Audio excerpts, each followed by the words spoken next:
Hello बच्चों, let's see the question. Salt AB has zinc blende structure. The radius of A cation and B anion are 0.7 and 1.8 angstrom respectively. The edge length of AB unit cell is.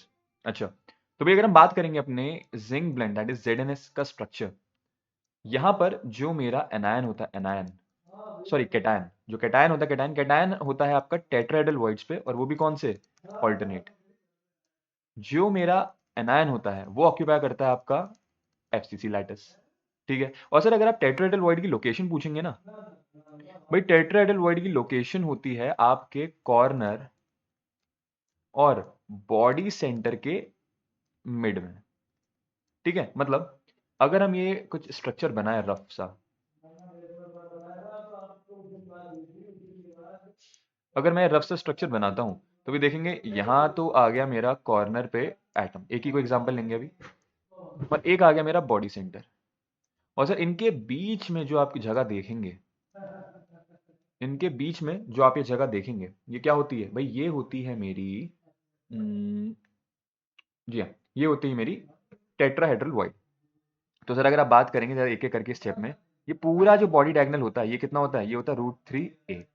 अगर आप मेरे से कहेंगे कि sir corner और body centre के बीच में distance है वो कितना हो जाएगा, वो हो जाएगा आपका √3a/2। और अगर आप कहेंगे कि अरे सर खाली आप मुझे कॉर्नर और ये जो आपका वॉइड है इसके बीच में डिस्टेंस बताइए, सर वॉइड कौन है, वॉइड है जहां पर आपका कैटायन है या फिर आपका जिंक है, इसके बीच की डिस्टेंस हो जाएगी कौन सी, सर कैटायन और अनायन के बीच की जो डिस्टेंस होगी, कैटायन और अनायन के बीच की डिस्टेंस होगी, कितनी हो गई भाई, आधा तो हो गया आपका बॉडी सेंटर और उसके बीच का डिस्टेंस कॉर्नर का, और बॉडी सेंटर के और कॉर्नर के बीच में भी क्या है आपका, वॉइड है, और वॉइड में कौन है आपका कैटायन। तो सर कॉर्नर और कैटायन के बीच की डिस्टेंस हो गई आपके बॉडी सेंटर के हाफ का भी हाफ, तो ये हो गया √3/4a। ठीक है, ये डिस्टेंस जो है मेरी वो कितनी होगी कॉर्नर और टेट्राहेड्रल वॉइड के बीच में, √3a/4। तो सर ये हो गया मेरा radius of cation plus radius of anion is equal to √3a/4। ये कह रहा है कि हाँ भाई आप मुझे एज लेंथ बताइए, एज लेंथ क्या होगी। तो सर यहां से अगर आप कंप्यूट करेंगे तो a आ गया आपका 4/√3 radius of cation plus radius of anion. अगर आप इसको सॉल्व करेंगे तो आपको मिलेगा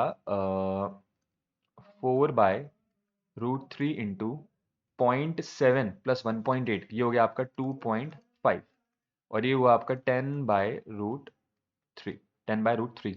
और अगर आप 10/√3 करेंगे तो आपको क्या मिलता है, देखिए